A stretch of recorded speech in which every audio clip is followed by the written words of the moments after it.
I am MERÚ of the light. Behold mankind's current dilemma. Behold how wisdom hath her children strategically placed upon the planet. Yet so often the children of light prove themselves to be unwise in their generation, in contrast to the children of darkness. Let all understand then that true illumination changes all that untoward condition until at last individuals are able to fulfill the role to which they were destined. There is this current year then a great summoning of souls into the field of service toward embodied mankind, and that the great harvest of spiritual illumination should become the forte of the world, as well as especially those delicate spirits of light that are the children of the dawn, that have within them the savoring of that which is spiritual in nature and design. Do you understand then how that mankind today have a tendency in their mortal thought to feel that all happiness and the pursuit of happiness is to be locked in those ideas and concepts that mankind individually pursue, without recognizing that there are elements upon the planetary body of happiness within the soul of all mankind that can generate and regenerate mankind again and again until at last there is fulfilled in him the domain of the eternal purpose. Wise are those who are patient. Wise are those who wait and yet work while they wait. For they understand that the goal-fitting of eternity is manifesting also in them today. Perhaps the limitations they have allowed to be imposed upon their understanding has caused them to falter at times when the higher mandate is given. But at the same time, it is a glow of cosmic fires and lights their way wherever they go with such light as they are able to gather together. Be grateful then for such light as is given to you, and understand that through the correct use of that light, more light will come forth. When the light that is in thee is the light of cosmic purpose, it will always seek to stimulate in the world and the universe those thoughts of perfection and the ongoingness of God that brings hope unto the world. I am the light of the world is a fiat of the brotherhood that, because it has been so fervently uttered by so many, including the Lord Christ, is indeed the embellishment of God for the whole wide world. When individuals allow themselves throughout the different hours of the day to feel the penetration of that fiat, I am the light of the world, not only do they begin the process of regeneration within themselves, but they also emanate out into the universe a feeling of hope as against hopelessness, a feeling of life as against death, a feeling of progress as against either stultification or retrogression. I want individuals then to understand that the processes in the world of unhappiness and of wicked manifestations may themselves be reversed by those positive emanations of right thought and conduct. And where is right thought and conduct better established than in the field of one's thought itself as a beginning activity. Do you understand what this means? It means that you recognize the power of the fiat, the power of thinking and then creating in the arena of action that which you have already thought. As long as individuals feel that their actions must always be physical ones, as long as they feel that they must always touch with their right hand whatever is to move, they will produce the limitations of body consciousness. But when they understand the unlimited powers and outreach of the mind and see that that also is an action that can be congruent with the actions of the Holy Spirit, they will recognize the need for individual embodied mankind to reach out into the area of mind and thought and produce in the world those states of consciousness which are divine in origin. Now, what am I truly speaking of, beloved hearts? I am speaking of enlisting your aid as amplifiers of the thoughts of God that are already emanating into the world. Thoughts of divine hope that are a light to the world.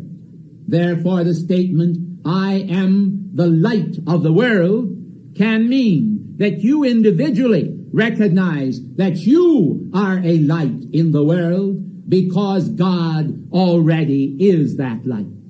Do you see how this harnesses your thought and links it with God? He has also said, take my yoke upon you and learn of me, for I am meek and lowly. Do you understand the meaning of yoking yourself with God? For my yoke is light. Do you understand the meaning then of self-esteem, that esteems yourselves as children of the light, of the dawn, and the suffusing of cosmic purpose into the world action, into the world itself, that embodied mankind of lesser dimensions in consciousness may begin to feel the penetration of the Holy Spirit that is emanating through you individually.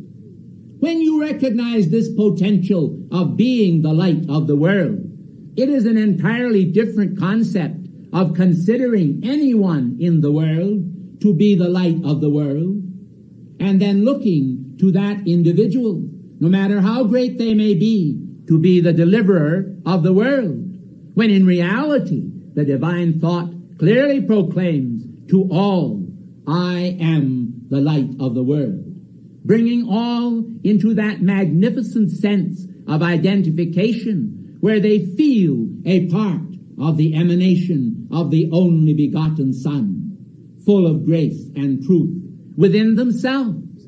For unless there be anchored within your hearts and minds the positing of that concrete reality of God, how can the practical aspects thereof be conveyed to mankind who perceive in you that limited manifestation of God consciousness which is not able to move even a leaf when it is already blown by a transient wind?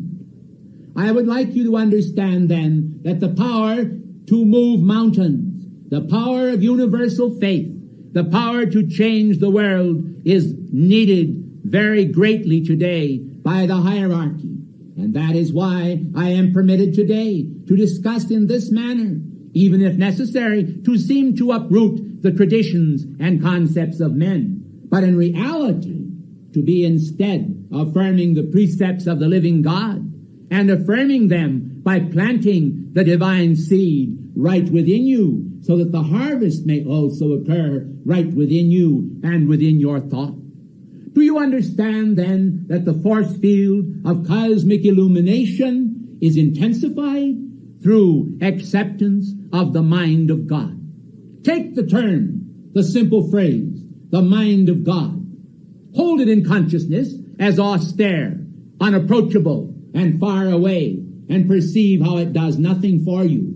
But now consider, for example, the mind of God as resident within your own being. See yourselves as a chalice of universal purpose, and watch how the strong wind of the Holy Spirit within the force field of your own identity can actually create those thoughts that are subject to divine illumination, because they are emanations from the mind of God right from within you.